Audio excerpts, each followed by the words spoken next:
ಈಗಾಗಲೇ ನಮ್ಮ ಮಿತ್ರರಾದ ಜನತಾದಳದ ಪ್ರಮುಖರು ಹಾಗೂ ಮುಖಂಡರು ವಿಸ್ತಾರವಾಗಿ ರಾಜ್ಯ ಮತ್ತು ರಾಷ್ಟ್ರದ ರಾಜಕಾರಣದ ಬಗ್ಗೆ ವಿಸ್ತಾರವಾಗಿ ಹೇಳಿದ್ದಾರೆ. ಆದರೆ ಇಂದಿನ ನಿಲುವು ನಮ್ಮ ಜನತಾದಳದ ಕರ್ನಾಟಕ ರಾಜ್ಯದಲ್ಲಿ ನಡೀತಾ ಇದೆ. ಜನತಾದಳ ಮತ್ತು BJP ಜೊತೆ ಅಲಯನ್ಸ್ ಇದು ಬಹಳ ಖಂಡನೆಯ ವಿಷಯ ಇದೆ. ಇದು ಜನತಾದಳ ಸೆಕ್ಯುಲರ್, ಇದು ಎಲ್ಲ ಜಾತ್ಯತೀತವಾಗಿ ತೆಗೆದುಕೊಂಡು ಹೋಗ್ತಕ್ಕಂಥ ನಮ್ಮ ಪಕ್ಷ ಇದೆ. ಇದು ಅನ್ನದರ ಪಕ್ಷ. BJP ಜೊತೆ ನಾವು ಹೋಲಿಕೆ ಯಾರೂ ಸಿದ್ಧರಿಲ್ಲ. ಮತ್ತು ನಮ್ಮ ಕರ್ನಾಟಕ ರಾಜ್ಯ ಪ್ರದೇಶ ಜನತಾದಳದ ಅಧ್ಯಕ್ಷರಾದ CM ಇಬ್ರಾಹಿಂ ಅವರು ಏನು ನಿಲುವು ತೊಗ್ತಾ ಇದ್ದಾರೆ ರಾಜ್ಯದಲ್ಲಿ, ಇದು ಭಾಳ ಒಳ್ಳೆಯ ರೀತಿ ಇದೆ. ಇದಕ್ಕೆ ನಾವೆಲ್ಲರೂ ನಮ್ಮ ಬೀದರ್ ಜಿಲ್ಲೆಯ ಎಲ್ಲ ಜನತಾದಳ ಸೆಕ್ಯುಲರ್ ಪಕ್ಷದ ಮುಖಂಡರು ಅವ್ರ ಬೆಂಬಲಕ್ಕೆ ನಿಂತಿದ್ದೇವೆ ಅಂತಂದು ಈ ಒಂದು ಮಾಧ್ಯಮದ ಮುಖಾಂತರ ನಾವು ತಿಳಿಸ್ತಾ ಇದ್ದೆವು. ಇದು ನಮ್ಮ ಪಕ್ಷ ಒಂದು ವಿಶಾಲವಾದ ಕರ್ನಾಟಕದಲ್ಲಿ ರಾಜ್ಯದಲ್ಲಿ ಅಷ್ಟೇ ಅಲ್ಲ, ಇದು ಭಾರತ ರಾಜ್ಯದಲ್ಲಿಯೂ ಒಂದು ವಿಸ್ತಾರವಾಗಿ ಬೆಳೆದು ಇವತ್ತು ಭಾರತದ ಒಂದು ಪ್ರಧಾನಮಂತ್ರಿ ಮಾಡಿರ್ತಕ್ಕಂಥ ಜನತಾದಳ ಸೆಕ್ಯುಲರ್ ಪಕ್ಷ ಇದೆ. ಈ ಪಕ್ಷ ನಾವು ಜೀವಂತವಾಗಿ ಇಡಬೇಕಾದ್ರೆ ಇದು BJP ಜೊತೆ ನಾವು ಎಂದೂ ಕೂಡ ಆ ಪಕ್ಷದ ಜೊತೆ ಅಲಯನ್ಸ್ ಮಾಡ್ಕೊಳ್ಳಬಾರ್ದು ಅಂತಂದು ನನ್ನದೊಂದು ವಿನಂತಿ ಇದೆ. ಈಗಾಗಲೂ ಕುಮಾರಸ್ವಾಮಿ ಮತ್ತು ದೇವೇಗೌಡರು ಇದರ ಬಗ್ಗೆ ಒಳ್ಳೆಯ ನಿಲುವು ತಕ್ಕೊಂಡು ಅವರು ಬಂದು ಮತ್ತು ನಮ್ಮ CM ಇಬ್ರಾಹಿಂ ಸಾಹೇಬರು, ಕುಮಾರಸ್ವಾಮಿಯವರು, ದೇವೇಗೌಡರು ಕರ್ನಾಟಕ ರಾಜ್ಯದಲ್ಲ ಇಡೀ ರಾಷ್ಟ್ರ ಮಟ್ಟದಲ್ಲಿ ನಾವೆಲ್ಲ ಒಗ್ಗೂಡಿ ಕೆಲಸ ಮಾಡ್ರ ಮುಂಬರುವ ದಿನಗಳಲ್ಲಿ ಜನತಾದಳ ಜಾತ್ಯತೀತ ಪಕ್ಷವಾಗಿ ಹೊರಹೊಮ್ಮುತ್ತದಂತಂದು ನನ್ನೊಂದು ಅಭಿಪ್ರಾಯ ಇದೆ. ಈಗಾಗಲೇ ನಾವು ನೋಡ್ತಾ ಇದ್ದೆವು ಕಾಂಗ್ರೆಸ್ ಮತ್ತು BJP ಇವೆರಡೂ ಪಕ್ಷ ಒಂದು ನಾಣ್ಯದ ಎರಡು ಮುಖಗಳಂತೆ ಕಾಣ್ತಾ ಇದೆ. ಅದಕ್ಕೀಗ ರಾಷ್ಟ್ರ ಮಟ್ಟದಲ್ಲಿ ಜಾತ್ಯತೀತ ಜನತಾದಳ ಮತ್ತು ಜಾತ್ಯತೀತ ಪಕ್ಷದ ಅತಿ ಮಹತ್ವದವಾದ ಒಂದು ಪಕ್ಷ ಬೆಳಿಬೇಕಾಗಿದೆ. ಅದಕ್ಕೆ ನಮ್ಮದೆಲ್ಲ ಇವತ್ತು ಏನು ಮಿತ್ರ ಕೂಡಿಕೇಶಿ ನಾವು ಇವತ್ತು CM ಇಬ್ರಾಹಿಂ ಸಾಹೇಬರಿಗೆ ಬಹಳ ಒಂದು ಏನು ನಿಲುವು 16ನೇ ತಾರೀಕಿಗೆ ತೆಗೆದುಕೊಂಡಿದ್ದಾರೆ, ಅದು ಒಳ್ಳೆಯದಿದೆ. ಮತ್ತು ವಿಶೇಷವಾಗಿ CM ಇಬ್ರಾಹಿಂ ಸಾಹೇಬರನ್ನು ಪಕ್ಷದಿಂದ ಏನು ವಜಾ ಮಾಡಿದ್ದಾರೆ ಅದು ಖಂಡನೆಯ ವಿಷಯ. ಅದು ಕೂಡಲೇ ಅವರು ಒಂದು ಎಲೆಕ್ಟಾಗಿ ಬಂದಿರೋಂಥ ಅಧ್ಯಕ್ಷರು ನಮ್ಮದು. ಅದಕ್ಕೆ ಕುಮಾರಸ್ವಾಮಿ ಅವರು ನಿರ್ಧಾರ ತಗೊಂಡಿದ್ದು ತಪ್ಪಿದೆ. ಅದಕ್ಕೆ ನಮ್ಮದೆಲ್ಲ ಬೀದರ್ ಜಿಲ್ಲೆಯ ಮಹಾಜನತೆ ಒಂದು ಆಕ್ರೋಶನೂ ವ್ಯಕ್ತಪಡಿಸ್ತಾ ಇದ್ದೇವೆ ಅಂತಂದು ಈ ಮೀಡಿಯಾ ಮುಖಾಂತರ ತಿಳಿಸ್ತಾ ಇದ್ದೆವು. ನಮಸ್ಕಾರ.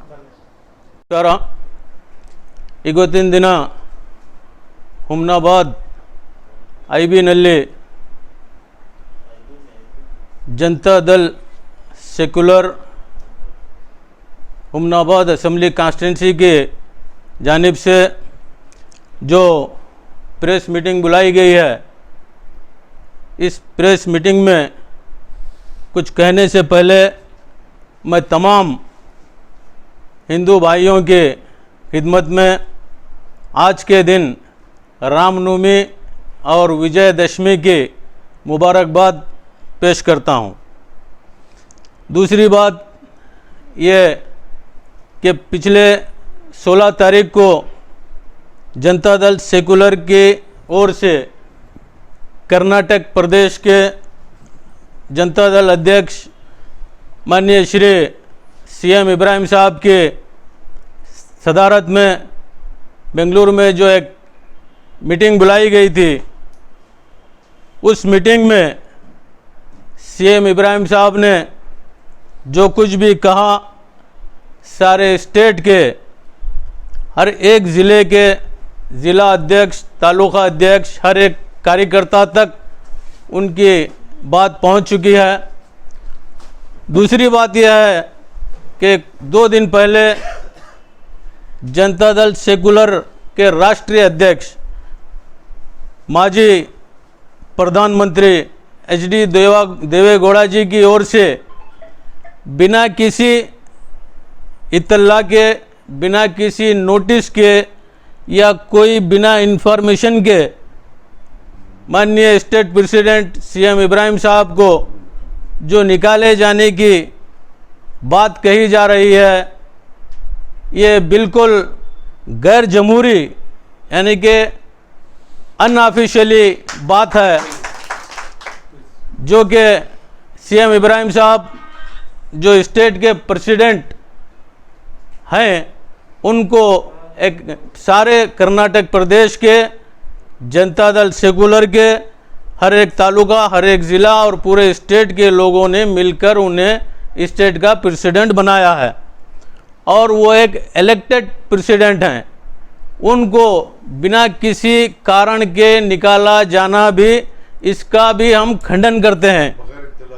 बगैर कोई उनके इन्फॉर्मेशन, बगैर कोई इत्तला के निकाला जाना भी एक डेमोक्रेसी के खिलाफ है। दूसरी बात यह है कि अब आने वाले दिनों में 2024 में सारे देश में पार्लियामेंट का इलेक्शन होने जा रहा है। हमारे कर्नाटक प्रदेश में जो जनता दल सेकुलर एक रीजनल पार्टी है, ये पार्टी से यानी कि भारतीय जनता पार्टी से अलायंस होने की जो बातें हो रही हैं वो बिल्कुल आज तक हमें सही साबित हो रही हैं और वो आने वाले दिनों में भारतीय जनता पार्टी से बिल्कुल ही अलायंस करने वाले हैं, जिसकी वजह से सीएम इब्राहिम साहब और उनके जितने फॉलोअर्स हैं कर्नाटक प्रदेश में, ये सभी लोग नाराज़ हैं, क्योंकि भारतीय जनता पार्टी सारे भारत देश के माइनॉरिटीज़ के ताल्लुक से उनका व्यवहार, उनका एजेंडा माइनॉरिटीज़ को पसंद नहीं आता, जिसकी एक मिसाल कर्नाटक प्रदेश में पिछले दिनों यानी कि मई के महीने, अप्रैल और मई में जो असेंबली के इलेक्शन हुए, उस इलेक्शन कैंपेन में भारतीय जनता पार्टी के नेशनल लीडर्स, स्टेट लीडर्स और लोकल लीडर्स ने माइनॉरिटी का जो 4% का रिजर्वेशन था, उन रिजर्वेशन को हटाने की बात कही। इसके अलावा जा बजा जहाँ जहाँ माइनॉरिटीज़ को डैमेज करने की बातें आती हैं, वहाँ तक ये लोगों ने सब कुछ करके दिखाया है। जो भारतीय जनता पार्टी के स्टेट और नेशनल के लीडर्स हैं, इन्होंने, जैसा कि तेलंगाना में भी रिजर्वेशन हटाने की बात भारतीय जनता पार्टी कर रही है माइनॉरिटी के ताल्लुक से, कर्नाटक में तो कर चुकी है, और भी बहुत सारे जो माइनॉरिटी के स्कीम्स हैं, जैसा कि बच्चों की तालीम के लिए स्कॉलरशिप, वो शादी जो भाग्य शादी स्कीम, और भी अबुल कलाम आज़ाद की जो स्कॉलरशिप, बहुत सारे माइनॉरिटीज़ के स्कीमात को भारतीय जनता पार्टी ने बंद कर दिया है। अब फिर मुसलमान कैसे जनता दल सेकुलर से अटैच होकर भारतीय जनता पार्टी का काम करेंगे, ये एक सवाल पैदा होता है। लिहाजा हम तमाम कार्यकर्ताओं ने, जिसमें सभी कास्ट के लोग मौजूद हैं, यहाँ पर हमारे साहब दिलीप कुमार साहब भी हैं, हमारे ख्वाजा हसन डॉक्टर साहब हैं, तनवीर सलमान साहब, और सभी सलाउद्दीन साहब, फ़हीम साहब, हमारे अहमद भाई, अजीज़ साहब, और हर एक कास्ट के कार्यकर्ता सीएम इब्राहिम साहब के साथ जुड़े हुए हैं। और आने वाले दिनों में सीएम इब्राहिम साहब जो फैसला लेंगे, उन फैसले के साथ हम तमाम कार्यकर्ता भी उनके फैसले को कबूल करेंगे बोलकर मैं इतनी बात कहते हुए अपनी बात को यहीं पर ख़त्म किए देता हूँ। CM H D. ಕುಮಾರಸ್ವಾಮಿ ಅವರು ಏನು ಕಾರ್ಯಕರ್ತರನ್ನ ಕೇಳಿ ತೊಗೊಂಡ್ರ ಅಥವಾ ಸ್ವಯಂ ಘೋಷಿತವಾಗಿ ತಾವು ಬಿಜೆಪಿಗೆ ಹೋಗ್ತಾ ಇದ್ದಾರೆ? ಕಾರ್ಯಕರ್ತರಿಗೆ ಯಾರಿಗೂ ಕೇಳಿಲ್ಲ ಅವರು. ನಮ್ಮ ಎಲ್ಲರಿಗೆ ಬೀದರ್ ಜಿಲ್ಲಾದಾಗ ಎಷ್ಟು ಜನತಾದಳ ಕಾರ್ಯಕರ್ತರು ಅವ್ರಿಗೆ ಯಾರು भी नॉलेजದಾಗ ಇಲ್ಲ. एक्चुअली ಇದು क्या बोलते हैं इसको, कन्नड़ में मिसाल बोलना है तो हमारे कुमार स्वामी साहब और एच.डी. देवेगौड़ा साहब एक एग्जाम्पल है। उन्होंने घोड़े पर से गिरे, पूरे स्टेट पर रुसे, उन्होंने पूरे स्टेट पर रुसे। आप सब उन्होंने गाँव पे घुसे तो कैसा तो संभाल लेते थे हम, पूरे स्टेट के मुसलमानों पे रुसे उन्होंने। जैसा कि 94 में जो इलेक्शन हुआ असेंबली का, उस 94 के इलेक्शन में पूरे कर्नाटक प्रदेश में जनता दल सेकुलर को मेजॉरिटी, फुल मेजॉरिटी मिली, जिसमें जो है ना एच.डी. देवेगौड़ा जी सीएम बने। और उनके बाद उनको उसी पीरियड में जब देवेगौड़ा साहब सीएम बने, उस पीरियड में भी कर्नाटक प्रदेश के जनता दल सेकुलर के अध्यक्ष सीएम इब्राहिम साहब थे। फिर उसी सीएम के फौरी बाद पीएम बनने का भी मौका मिला उनको, देवेगौड़ा साहब को। जब देवेगौड़ा साहब पीएम बने उस टाइम में भी कर्नाटक प्रदेश के जो जनता दल के अध्यक्ष थे सीएम इब्राहिम साहब थे। फिर दूसरी मर्तबा जब हमारे कर्नाटक प्रदेश में जनता दल और कांग्रेस अलायंस हुआ, जनता दल और बीजेपी अलायंस हुआ, जो कि हुमनाबाद असेंबली कॉन्स्टिट्यूंसी से जनता दल के उम्मीदवार माननीय मेराजुद्दीन पटेल साहब जीते थे। फर्स्ट टाइम जीते तब भी गवर्नमेंट बनी, सेकंड टाइम जीते तब भी गवर्नमेंट बनी। हम लोगों का ऐसा मानना है कि हुमनाबाद असेंबली कॉन्स्टिट्यूंसी से अगर जनता दल सेकुलर का कैंडिडेट जीतता है तो कर्नाटक प्रदेश में जनता दल की गवर्नमेंट बनती है। ऐसा एक नहीं 2 मरतबा हुआ है। ಸರ್ ಎಲ್ಲೋ ಒಂದ್ ಕಡೆ ಹುಮ್ನಾಬಾದ್ನಲ್ಲಿ ಕೇಳಿ ಬರ್ತಾ ಇದೆ, ಈ ಸಲ MLA ಎಲೆಕ್ಷನ್ ಜಂಟಿಯಾಗಿ ಮಾಡಿದ್ದಾರೆ JDS ಮತ್ತು ಬಿಜೆಪಿ ಅಂತ। जॉइंटी, अच्छा अच्छा, ये और दो उनका अपना पर्सनल थिंक है। वैसे तो जनता दल सेकुलर जो है ना हुमनाबाद में एक नहीं 2 मरतबा MLA बना चुकी है और MLA का पावर हुमनाबाद असेंबली कॉन्स्टिट्यूंसी के जनता दल के कार्यकर्ता देख चुके हैं। फिर एक मरतबा MLA बनना या MLA बनाना बोल के हुमनाबाद असेंबली कॉन्स्टिट्यूंसी के तमाम कार्यकर्ताओं की भरपूर कोशिश थी। ये अलग बात है कि बाय मिस्टेक कुछ थोड़ा सा मिसअंडरस्टैंडिंग से हम जो है ना पीछे रह गए, कांग्रेस भी हार गई, लकीली बीजेपी जीत गई, तो इसको हम अंडरस्टैंडिंग नहीं कहेंगे। ಎಲ್ಲೋ ಒಂದ್ ಕಡೆ ಕಾಂಗ್ರೆಸ್ನವರಾಗಿರ್ಬೋದು, ಬಿಜೆಪಿ ಅವರಾಗಿರ್ಬೋದು, ಸಿಎಂ ಇಬ್ರಾಹಿಂ ಅವರು ಸುಪುತ್ರರಾಗಿರುವಂತ ಸಿಎಂ ಫೈಜ್ ಅವರು ಕೇವಲ ಎಲೆಕ್ಷನ್ ನಂತರ ಇಲ್ಲಿ ಇರಲ್ಲ ಅಂತ ಹೇಳಿದ್ರು, ಈಗ ಎಲ್ಲಿದ್ದಾರೆ ನಿಮ್ಮತ್ತೆ ಅಂತ? एक दो देखो, उन्होंने यहाँ पे हुमनाबाद में रहना ही बोल के ज़रूरी नहीं है। आज उनके ही आदेश पर ये हुमनाबाद असेंबली कॉन्स्टिट्यूंसी की जो IB में मीटिंग हो रही है, हमारे हुमनाबाद असेंबली कॉन्स्टिट्यूंसी के जो MLA थे उनके नॉलेज में रखकर उनके आदेश पर ही हम लोग यहाँ जो है ना जमा होकर एक मीटिंग ले रहे हैं। और वैसे भी बेंगलुरु क्या कोई दूर नहीं है, हमारा बीदर कोई ज़्यादा दूर नहीं है। 1 मिनट में हमारी न्यूज़ बेंगलुरु को जाती है, बेंगलुरु का आदेश हमारे तक आता है। ऐसा हमको उन्होंने दूर हैं बोलकर ऐसा महसूस नहीं हो रहा। हमारा कुछ भी अगर काम है तो 1-2 मिनट में हमारी न्यूज़, हमारा काम इमीडिएटली बेंगलुरु को पहुंच जाता है मैसेज हमारा। ಆ ರೀತಿಯಾಗಿ ನಿಮ್ಗೆ ತಕ್ಷಣ ನೀವು ಸಿಗ್ಬೇಕಾದ್ರೆ ಅಲಿಯನ್ಸ್ ಬಗ್ಗೆ ಅಂದ್ರೆ ಜಂಟಿ ಆಗೋದ್ರ ಬಗ್ಗೆ, ಮೈತ್ರಿ ಮಾಡ್ಕೊಳ್ಳೋ ಬಗ್ಗೆ ಯಾಕೆ ಮೆಸೇಜ್ ಬಂದಿಲ್ಲ? ಇದು ನಮ್ಮದು ದೇವೇಗೌಡಜಿ ಅವರು ಮತ್ತು ಕುಮಾರಸ್ವಾಮಿ ಅವರು ಪರ್ಸನಲ್ ಆಗಿ ಅದು ಡಿಸಿಷನ್ ತಗೊಂಡ್ರು ಅವರು. ಅವ್ರು ಯಾವಾಗೂ ಕಾರ್ಯಕರ್ತರು ಪದಾಧಿಕಾರಿದು ಮೀಟಿಂಗ್ ಕರೆದು ಎಲ್ಲರಿಗೂ ಒಪಿನಿಯನ್ ತಗೊಂಡು ಇದು ಡಿಸಿಷನ್ ತಗೊಂಡಿಲ್ಲ. ಅವ್ರು ಪರ್ಸನಲ್ ಆಗಿ ಅವ್ರು ಏನು ಮಾಡ್ಲತ್ತಾರ, ಇದು ಪಾರ್ಟಿದಾಗ ಡೆಮೋಕ್ರಸಿ ಫಾಲೋ ಮಾಡ್ಲತ್ತಿಲ್ಲ, ಅವ್ರು ಡಿಕ್ಟೇಟರ್ಶಿಪ್ ಫಾಲೋ ಮಾಡ್ಲತ್ತಾರ ಅವ್ರು. ಅದಕ್ಕೆ ಜನತಾದಳ ಕಾರ್ಯಕರ್ತರು ಎಲ್ಲ ಸ್ಟೇಟ್ದಾಗ ನಾರಾಜ್ ಆಗಿದೆ. ಎಲ್ಲೋ ಒಂದ್ ಕಡೆ HD ಕುಮಾರಸ್ವಾಮಿ ಅವರು ಪಂಚರತ್ನ ಯೋಜನೆಗಳು, ಹಾಂ, ಹಲವಾರು ಯೋಜನೆಗಳನ್ನು ಹಾಕೊಂಡಿದ್ರು. ಈಗ ಬಿಜೆಪಿ ಅವರೊಂದಿಗೆ ಮೈತ್ರಿ ಮಾಡ್ಕೊಳ್ತಾ ಇದ್ದಾರೆ. ಹಾಗಾದ್ರೆ ಅವ್ರು ಕಂಡಂತ ಕನಸು ಏನಾಯ್ತು ಅಂತ?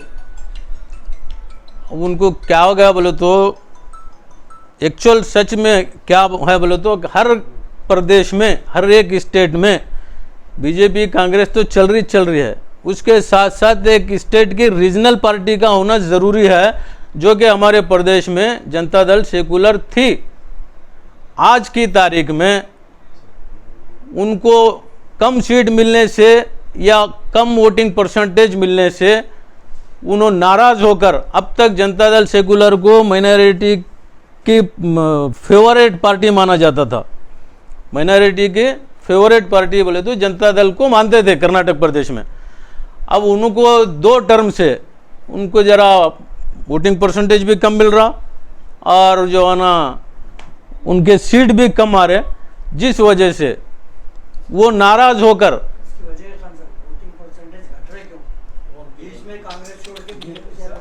नहीं हम बात करें तो उनका जो उनकी जो नाराज़गी की वजह हमको जो महसूस हो रही है।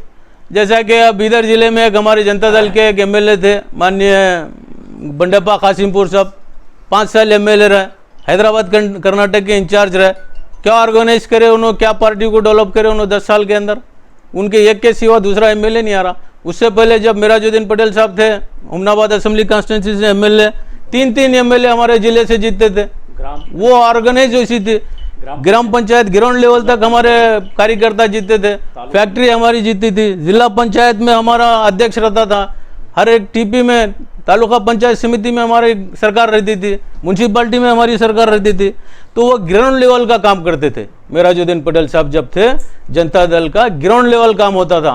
उसके बाद जब से जिन जिन को इंचार्ज दे रहे, ये सेल्फिश होके बैठे हुए हैं, अपनी सीट एक बची तो बस है। उनको हमारे जो स्टेट के जो जवाबदार लोग हैं, माननीय कुमार स्वामी जी और एचडीडी देवेगौड़ा जी, वो ये रिपोर्ट को नहीं देख रहे। उन्होंने जिनको इंचार्ज बनाए हैं उनका काम कैसा है, उनका ऑर्गेनाइजिंग सिस्टम कैसा है। हैदराबाद कर्नाटक में जब मेराजुद्दीन पटेल साहब पहली मरतबा जीते थे तो गुलबर्गा, रायचूर, बीजापुर, कोप्पल हमारे तकरीबन जनता दल के एमएलए जीते थे, जिसकी वजह से स्टेट में हमारी सरकार बनती थी। उसके बाद पार्टी का ऑर्गेनाइजिंग सिस्टम ही खत्म कर दिया। उसमें कैसा डेवलप होंगे, कैसा घर में सो जाएंगे, इधर सीट जीत कर आएंगे बोले तो होता क्या ऐसा? दैट इज ना इम्पॉसिबल। ಹುಮನಾಬಾದ್ನಲ್ಲಿ ಜೆಡಿಎಸ್ ಅನ್ನ ನಂಬಿಕೊಂಡಿರುವಂತವರ ಗತಿ ಏನು? ಏನು ಅವ್ರು ಸಿಎಂ ಇಬ್ರಾಹಿಂ ಪರ ಹೋಗ್ತಾರಾ ಅಥವಾ ಎಚ್.ಡಿ. ಕುಮಾರಸ್ವಾಮಿ ಅವ್ರ ಪರ ಹೋಗ್ತಾರಾ? ಏನ ಒಂದಕ್ಕೊಂದು ಬಂಡಾಯವಾಗಿ ಎದ್ದೇಳುತ್ತೇನಾ ಅಂತ? एक सद्य हम जो यहाँ मीटिंग बुलाए सो है, ये सभी लोग जो है ना सीएम इब्राहिम साहब के डिसीजन के लिए, उनके डिसीजन को फॉलो करने वाले हैं।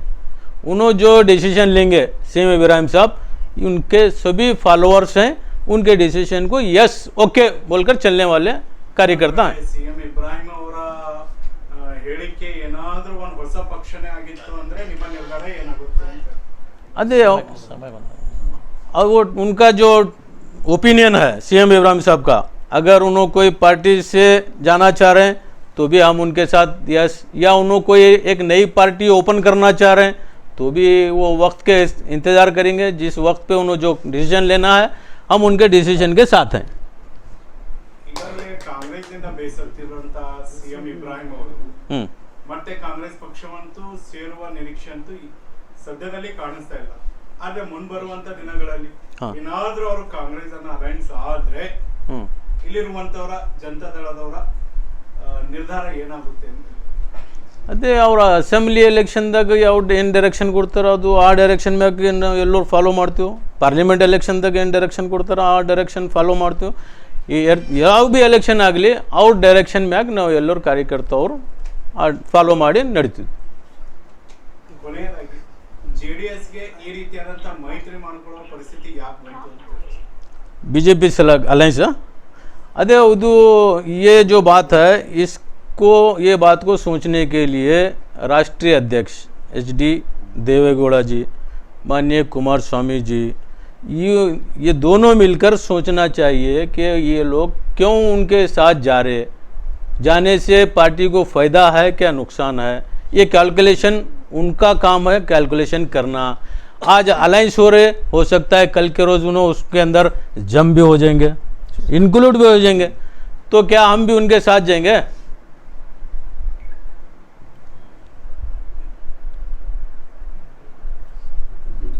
ಮುಂದೊಂದಿನ ಏನಂದ್ರೆ ಸಿಎಂ ಇಬ್ರಾಹಿಂ ಅವರು ಇಂಡಿಯಾ ಒಕ್ಕೂಟದ ಜೊತೆ ಸೇರ್ಕೊಂಡಿದ್ರೆ ನಿಮ್ಮ ಬೆಂಬಲ ಹೇಗಿರುತ್ತೆ?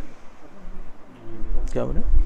इंडिया अलायंस के साथ अगर हाँ हाँ, इब्राहिम साहब गए तो इब्राहिम साहब जो फैसला लेते ना, उन फैसले के साथ हमारा भी ओपिनियन उनके साथ में है।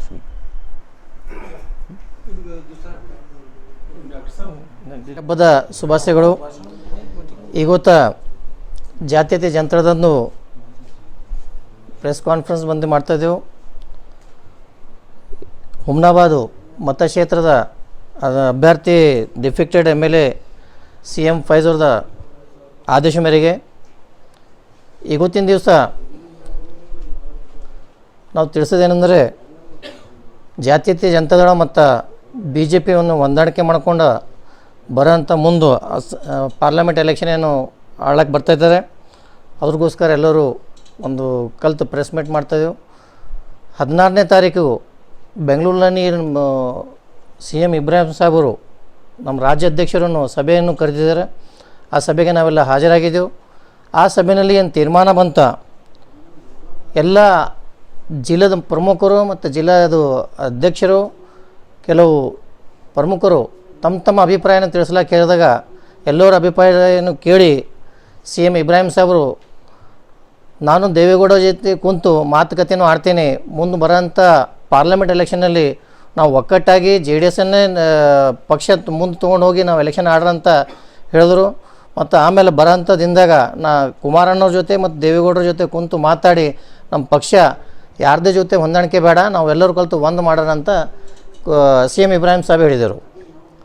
ಅದೇ ರೀತಿಯಾಗಿ ಎಲ್ಲರೂ ಕಾರ್ಯಕರ್ತರ ಅಭಿಪ್ರಾಯನೂ ಆ ಥರನೇ ಇತ್ತು. ಯಾಕಂದ್ರೆ ಸ್ಟೇಟ್ದಾಗ ಒಂದು ರೀಜ್ನಲ್ ಪಾರ್ಟಿ ಇರಬೇಕು, ಥರ್ಡ್ ಫ್ರಂಟ್ ಇರಬೇಕಂತ ಎಲ್ಲರ ಆಸೆ ಇದೆ. ಬರೋಂಥದಿಂದಾಗ ಇವತ್ತು 135 ಕಾಂಗ್ರೆಸ್ ಗೆದ್ದಿದ್ರು, ಬರೋದಿಂದಾಗೂ ಅಷ್ಟು ಬರ್ತಂತ ಯಾರಿಗೂ ಭರೋಸೆ ಇಲ್ಲ. ಥರ್ಡ್ ಫ್ರಂಟ್ ಎಲ್ಲೂ ಇರಬೇಕು. ಇವತ್ತು ಒಂದು ಎಕ್ಸಾಂಪಲ್ ತೊಗೋರಿ, ಆಂಧ್ರ, ತಮಿಳ್ನಾಡು, ಕೇರಳ ಎಲ್ಲೇ ಆಗಲಿ ಥರ್ಡ್ ಫ್ರಂಟ್ದೊಂದು ವ್ಯಾಲ್ಯೂ ಇರ್ತದೆ. ಆ ಥರ್ಡ್ ಫ್ರಂಟ್ ಇರಬೇಕಂತ ನಮ್ಮದು ಎಲ್ಲರದ್ದು ಆಸೆ. ಮತ್ತು ಸುಮಾರು ವರ್ಷದಿಂದ ನಾವು ಇಲ್ಲಿ ಕುಂತಿನವ್ರು ಸುಮಾರು 20, 30, 40 ವರ್ಷದ ಒಂದು JDS ಕಾರ್ಯಕರ್ತರಾಗಿ ನಾವು ಕೆಲಸ ಮಾಡ್ತಾಯಿದ್ದೆವು. JDS ಪಕ್ಷದ ಸಿದ್ಧಾಂತಕ್ಕೆ ನಾವು ಎಲ್ಲರೂ ತಯಾರಾಗಿ ಆ ಸಿದ್ಧಾಂತಕ್ಕೆ ಒಪ್ಕೊಂಡು ಕೆಲಸ ಮಾಡ್ತಾಯಿದ್ದೆವು.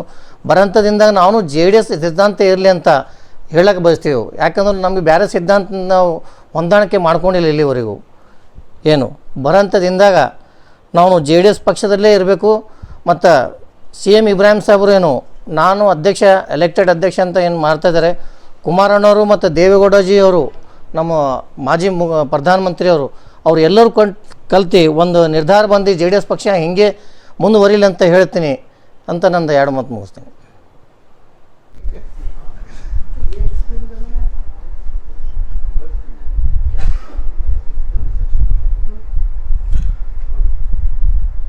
आप तमाम लोगों को आदाब, सलाम, नमस्ते।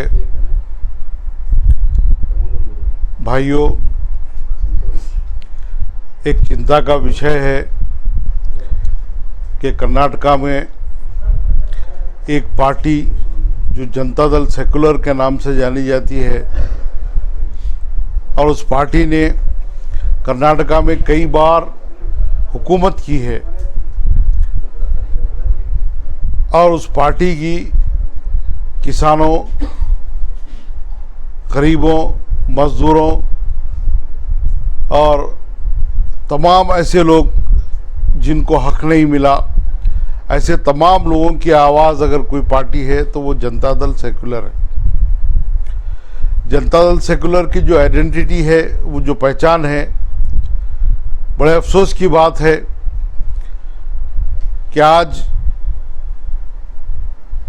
हमारी पार्टी जनता दल सेकुलर के जिम्मेदारों ने पार्टी के तमाम लोगों से मशवरा करे बगैर और पार्टी के मौजूदा सदर CM इब्राहिम साहब से मशवरा किए बगैर उन्होंने बीजेपी के साथ अलायंस करने को इरादा कर लिया है। हकीकत ये है कि आज पूरे हिंदुस्तान में जो भी पार्टी बीजेपी के साथ अलायंस कर रही है वो अपना सेकुलरिज्म और अपना तशक्कुस ख़त्म कर रही है और जितनी पार्टियों ने बीजेपी के साथ अलायंस किया है वो पार्टियां गायब हो चुकी हैं। आप अकाली दल को देख लीजिए पंजाब में और स्टेट में दूसरी पार्टियों को देख लीजिए कि बीजेपी एक इफरीत की तरह उस पार्टियों को निगल रही है।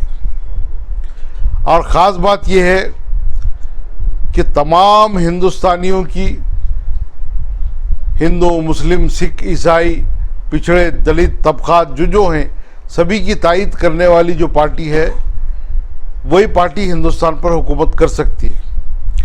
लेकिन देखने में ये आ रहा है कि ये पार्टी जो बीजेपी कहलाती है वो एक ख़ास मकसद के तहत हिंदुस्तान पर हुकूमत कर रही है और एक ख़ास किस्म के एजेंडे को वो ला रही है। जब वो ख़ास किस्म का एजेंडा हिंदुस्तान में, भारत में लाएगी तो गरीब और बैकवर्ड जो हैं वो लोग परेशान हो जाएंगे और वो एक सिर्फ ख़ास किस्म के लोगों की हुकूमत चाहती है।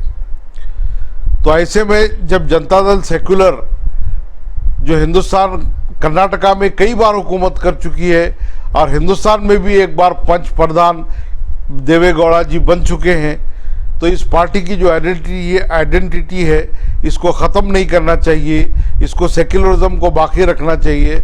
और फिर जब उन्होंने ये फैसला किया तो जिम्मेदारी ये थी कि तमाम पार्टी के लोगों से मशवरा करते, पार्टी की जितनी भी इकाइयाँ हैं, जितने भी डिस्ट्रिक्ट्स हैं जहाँ जहाँ पार्टी एक्टिव है, उन तमाम लोगों से मशवरा करते।